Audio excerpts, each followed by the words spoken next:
विद्यार्थी मित्रांनो, इयत्ता 11वी मधील पहिला घटक जो आहे अर्थशास्त्रातील मूलभूत संकल्पना या टॉपिकला आपण आजपासून सुरुवात करत आहोत। अर्थशास्त्रातील मूलभूत संकल्पना पाहण्या अगोदर सगळ्यात पहिल्यांदा आपण शास्त्र म्हणजे काय हे पाहूया आणि त्यानंतर आपल्या अर्थशास्त्राकडे वळूया। तर विद्यार्थी मित्रांनो, शास्त्र म्हणजे काय? तर शास्त्र म्हणजे पद्धतशीर मांडणी। ज्या वेळेला एखाद्या घटकाची पद्धतशीरपणे मांडणी केली जाते त्याला शास्त्र असे म्हणतात। उदाहरणार्थ बघा, तुम्हाला घर बांधायचं आहे, घर बांधत असताना लागणारे जे सामान आहे, दगड असतील, विटा असतील, त्याचबरोबर सळ्या असतील, हे सगळं सिमेंट असेल, हे सगळं तुम्ही एकत्र आणून फक्त ढीग करून ठेवला असेल तर त्याला तुम्ही घर म्हणणार आहे का? घर म्हणता येणार नाही। ज्या वेळेला त्या सगळ्या घटकांची व्यवस्थित मांडणी केली जाईल त्यावेळेला त्याच्या घरामध्ये रूपांतर होईल। म्हणून शास्त्र म्हणजे काय आहे? तर शास्त्र म्हणजे पद्धतशीर मांडणी। कारण मिळवलेली बरीचशीच माहिती असते, ती माहिती विखुरलेल्या स्वरूपात असते। ती विखुरलेली माहिती ज्या वेळेला आपण पद्धतशीरपणे मांडतो त्यावेळेला त्याचं शास्त्रामध्ये रूपांतर होतं। तर ही जी शास्त्र आहेत, ही शास्त्र दोन प्रकारची आहेत। पहिलं म्हणजे नैसर्गिक शास्त्र आणि दुसरं म्हणजे सामाजिक शास्त्र। नैसर्गिक शास्त्र म्हणजे काय? तर सगळ्यात पहिल्यांदा आपण नैसर्गिक शास्त्र बघूया। नैसर्गिक शास्त्र म्हणजे काय? तर ज्या शास्त्रातील नियमांना वैश्विक मान्यता आहे व ते प्रयोगशाळेत पडताळून पाहता येतात त्यांना नैसर्गिक शास्त्र असं म्हटलेलं आहे। नैसर्गिक शास्त्रातील जे नियम आहेत ते नियम त्रिकालबाधित सत्य असतात, ते नियमांना वैश्विक मान्यता आहे, ते प्रयोगशाळेत पडताळून पाहता येतात केव्हाही, म्हणून त्रिकालबाधित सत्य असं म्हटलेलं आहे। उदाहरणार्थ, प्रयोगशाळेमध्ये तुम्ही हायड्रोजनची एक मात्रा H, हायड्रोजनच्या दोन मात्रा H2 आणि ऑक्सिजनची एक मात्रा, हायड्रोजनच्या दोन मात्रा आणि ऑक्सिजनची एक मात्रा H2O जर घेतलं तर त्याचं पाणी तयार होणार आहे। हे केव्हाही हा प्रयोग केला तरी त्याचं पाणीच होणार आहे, दुसरं काहीही होणार नाही। म्हणून नैसर्गिक शास्त्रातील जे नियम आहेत ते नियम त्रिकालबाधित सत्य असतात, म्हणून त्यांना वैश्विक मान्यता आहे असं आहे। हे सुद्धा त्यातील महत्वाचं विधान असलेलं पाहायला मिळतं। त्यानंतर दुसरा भाग येतो तो म्हणजे सामाजिक शास्त्र। ज्या शास्त्रातील नियमांना वैश्विक मान्यता नाही व त्यातील नियम प्रयोगशाळेत पडताळून पाहता येत नाहीत अशा शास्त्रांना सामाजिक शास्त्र असं म्हटलेलं आहे। नैसर्गिक शास्त्राच्या बरोबर उलट सामाजिक शास्त्र आहे। सामाजिक शास्त्रातील नियमांना वैश्विक मान्यता नाही कारण ते त्रिकालबाधित सत्य असत नाही। आज या घडीला या परिस्थितीत जे नियम लागू पडतात त्याच परिस्थितीत इतर वेळेला ते लागू पडतील असं होत नाही। की जसं अर्थशास्त्रामध्ये म्हटलं जातंय की किंमत वाढली की मागणी कमी होते, बरोबर, आणि किंमत कमी झाली की मागणी वाढते। पण समजा पावसाळा असेल आणि छत्र्यांची किंमत वाढली म्हणून मागणी आपण कमी करत नाही आणि तीच मागणी हिवाळ्यात छत्रीची किमती जरी कमी असल्या तरी आपण त्या खरेदी करत नाही। म्हणजेच काय? तर सामाजिक शास्त्रातील जे नियम आहेत ते सामाजिक शास्त्रातील नियम त्रिकालबाधित सत्य असत नाही, ते गृहीतकांवर आधारलेले असतात, म्हणून ते प्रयोगशाळेत पडताळून पाहता येत नाहीत। अशा पद्धतीनं सामाजिक शास्त्र आणि नैसर्गिक शास्त्र या दोघांमधला हा फरक आपणाला पाहता येतो। त्यानंतर आता आपण आपल्या अर्थशास्त्राकडे वळूया।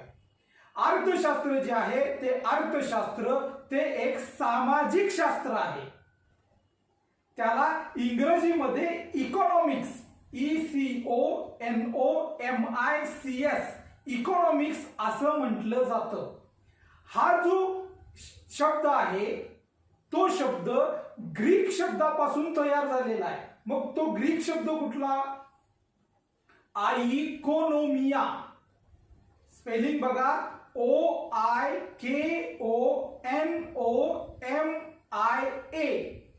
आइकोनोमिया या ग्रीक शब्दापासून इकॉनॉमिक्स हा शब्द तयार झालेला आपल्याला पाहायला मिळतो.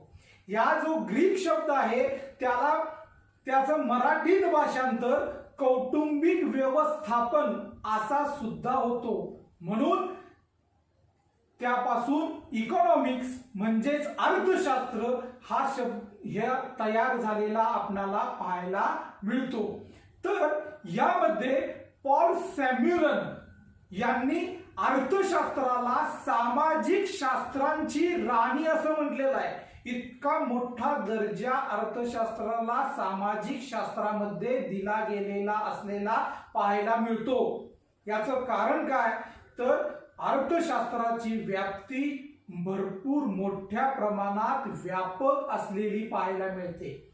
असं जे अर्थशास्त्र आहे त्या अर्थशास्त्राच्या काही व्याख्या आपण पाहूया आणि त्यानंतर त्या व्याख्यांची माहिती आणि त्याचबरोबर त्यांच्या शाखा कशा आहेत त्याची माहिती पाहूया. तर सगळ्यात प्रथम आपण व्याख्या पाहूया. तर अर्थशास्त्राची सुरुवात करत असताना भारतामध्ये कौटिल्यापासूनच सुरुवात करावी लागते, कारण ते भारतातील एक महत्त्वाचे पहिले अर्थशास्त्रज्ञ आहेत. कौटिल्य यांचा अर्थशास्त्रीय दृष्टिकोन, त्यांनी जी व्याख्या तयार केलेली आहे ती व्याख्या संपत्तीवरच आधारित असलेली पाहायला मिळते. त्यांची व्याख्या कशी आहे पहा, संपत्तीचे संपादन आणि व्यवस्थापन म्हणजे अर्थशास्त्र होय. संपत्तीचे संपादन आणि व्यवस्थापन म्हणजे अर्थशास्त्र होय. तर त्यांच्या या व्याख्येमधील काही महत्वाचे जे मुद्दे आहेत त्या मुद्द्यांची आता आपण चर्चा करूया. त्यालाच आपण अर्थशास्त्रीय दृष्टिकोन असं सुद्धा म्हटलेलं आहे. कौटिल्य यांच्या अर्थशास्त्रीय त्यांचा दृष्टिकोन कोणता आहे तो आपण या खालील मुद्द्यांच्या आधारे आपल्याला दिसतोय. त्यामध्ये सगळ्यात पहिला महत्वाचा मुद्दा त्यांनी सांगितलेला आहे तो म्हणजे सरकार किंवा राज्याची महत्वाची भूमिका. सरकार किंवा राज्याची महत्वाची भूमिका असली पाहिजे तरच ते राज्य चांगल्या पद्धतीने चालतं, अन्यथा ते चालू शकत नाही. म्हणून सरकारची शासनाची महत्वाची भूमिका पाहिजे. हा झाला पहिला मुद्दा. त्यानंतर दुसरा महत्वाचा मुद्दा सांगितलेला आहे तो म्हणजे संपत्ती निर्माण करण्यावर लक्ष केंद्रित करून राज्यांचे कल्याण केले पाहिजे. म्हणजेच संपत्ती कशा पद्धतीने निर्माण होईल यावर लक्ष केंद्रित करून त्याचा वापर राज्यांच्या कल्याणासाठी झाला पाहिजे, तरच त्याचा देशाला फायदा होईल. अशा पद्धतीचं हे एक महत्वाचा दुसरा मुद्दा त्यांनी आपल्या दृष्टिकोनामध्ये सांगितलेला आहे. त्याचबरोबर तिसरा महत्वाचा दृष्टिकोन त्यांनी सांगितलेला आहे व्याख्येमधला, सुशासनासाठी कार्यक्षम प्रशासन यंत्रणेची आवश्यकता. जर चांगलं शासन म्हणजे सुशासन आणायचं असेल तर प्रशासन व्यवस्था ही कार्यक्षम असली पाहिजे, तरच देशामध्ये सुशासन निर्माण होतं, अन्यथा होऊ शकत नाही.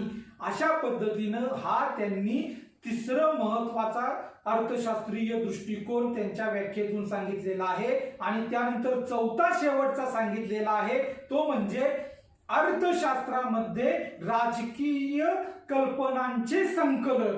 अशा पद्धतीनं हे चार महत्वाचे दृष्टिकोन हे त्यांच्या व्याख्येतून आपणाला पाहायला मिळतात.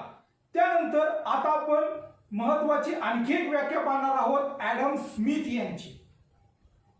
ॲडम स्मिथ यांना अर्थशास्त्राचे जनक असं सुद्धा म्हटलं जातं. अर्थशास्त्राचे जनक म्हणजेच कोण आहेत, ॲडम स्मिथ. ॲडम स्मिथ यांनी 1776 मध्ये राष्ट्राची संपत्ती हा जो ग्रंथ लिहिला त्या ग्रंथामध्ये त्यांनी अर्थशास्त्राची व्याख्या मांडलेली आहे.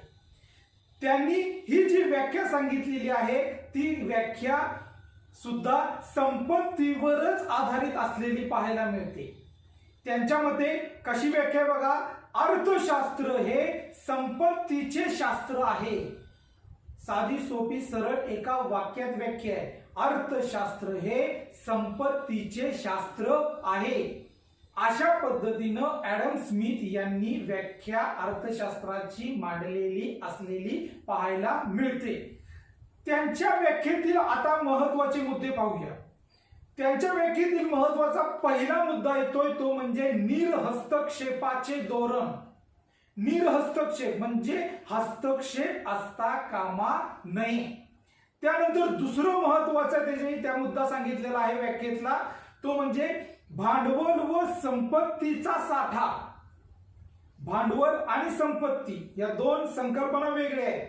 सर्व भांडवल संपत्ती असते परंतु सर्व संपत्ती भांडवल असत नाही. हे विधान महत्वाचं आहे, लक्षात ठेवा. त्यानंतर तिसरा महत्वाचा मुद्दा त्यांनी मांडलेला आहे तो म्हणजे आर्थिक घडामोडींमध्ये नैसर्गिक नियम. अशा पद्धतीनं त्यांनी आपल्या व्याख्येमध्ये हा तिसरा महत्वाचा मुद्दा त्यांनी मांडलेला आहे. हा त्यांच्या व्याख्येतील महत्वाचा तिसरा मुद्दा या ठिकाणी येतो. त्यानंतर चौथा महत्वाचा मुद्दा येतो तो म्हणजे वृद्धीच्या सिद्धांतामध्ये श्रम विभाजन या विशिष्ट पैलूला त्यांनी महत्व दिलेलं आहे. श्रम विभाजन या विशिष्ट पैलूला महत्व दिले वृद्धीच्या सिद्धांतामध्ये. इकॉनॉमिक ग्रोथ यामध्ये त्यांनी म्हणजेच आर्थिक वृद्धीमध्ये जो श्रमाचा विभाजनाचा जो सिद्धांत आहे त्याच्या विशिष्ट पैलूला त्यांनी या त्यांच्या व्याख्येमध्ये महत्व दिलेलं आपल्याला असलेलं पाहायला मिळतं. अशा पद्धतीनं ॲडम स्मिथ यांची ही व्याख्या असलेली पाहायला मिळते. त्यानंतर आपण महत्वाची आणखी एक व्याख्या पाहणार आहोत ती म्हणजे प्राध्यापक मार्शल यांची. मार्शल यांनी जी व्याख्या तयार केलेली आहे ती व्याख्या कल्याणकारी अर्थशास्त्रावरती असलेली पाहायला मिळते. कल्याणकारी अर्थशास्त्र. त्यांनी 1890 मध्ये अर्थशास्त्राची मूलतत्वे हा जो ग्रंथ लिहिला त्या ग्रंथामध्ये त्यांनी अर्थशास्त्राची व्याख्या मांडलेली आहे. त्यांनी कशा पद्धतीने व्याख्या मांडलेली आहे पहा. त्यांच्यामध्ये अर्थशास्त्र हे मानवी कल्याणाचा अभ्यास करणारे शास्त्र आहे. अर्थशास्त्र हे मानवी कल्याणाचा अभ्यास करणारे शास्त्र आहे. त्यांच्या व्याख्येतील आता महत्वाचे मुद्दे पाहूया. त्यामध्ये सगळ्यात पहिला महत्वाचा मुद्दा येतो तो म्हणजे अर्थशास्त्र म्हणजे सामान्य माणसाचा अभ्यास. अर्थशास्त्रामध्ये सामान्य माणसाचा अभ्यास केला जातो. त्याच्या गरजा कशा आहेत, त्याचं उत्पन्नाचं साधन कसं आहे, तो गरजा कशा पद्धतीनं भागवतो, कशा पद्धतीनं आपल्या मेळ घालतो, या पद्धतीनं सामान्य व्यक्तीचा अभ्यास हा अर्थशास्त्रामध्ये केला जातो.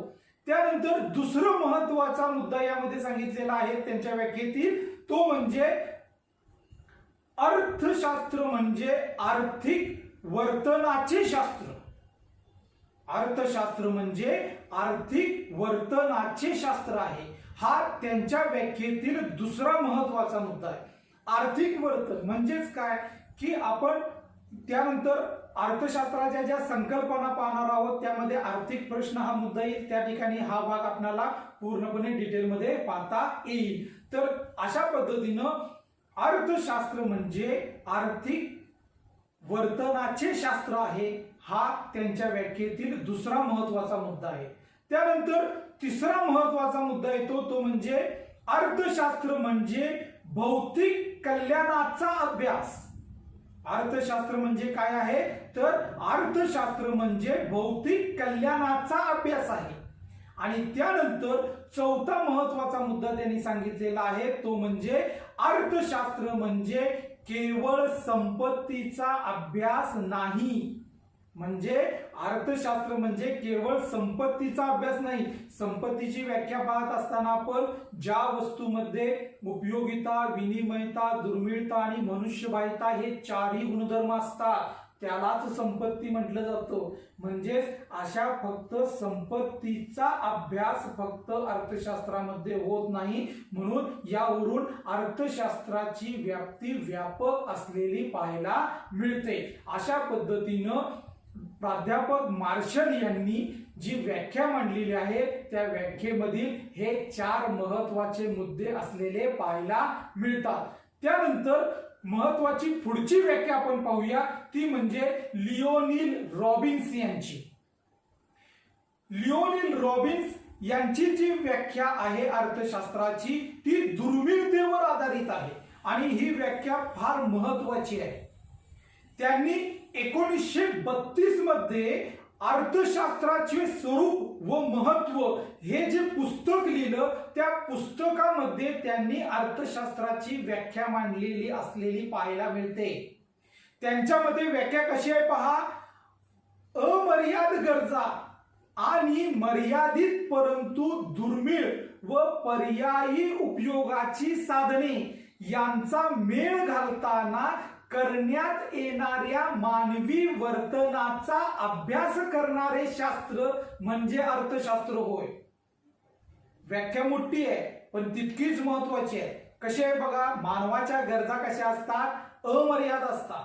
परंतु त्या गरजा भागवण्याची साधनं कशी असतात. मर्यादित असतात. मानवाच्या गरजा अनेक आहेत परंतु ती गरजा भागवण्याची साधनं मात्र कशी आहेत. मर्यादित आहेत. म्हणून मानव त्या मर्यादित साधनांच्या साहाय्यानं आपल्या गरजा कशा भागवतो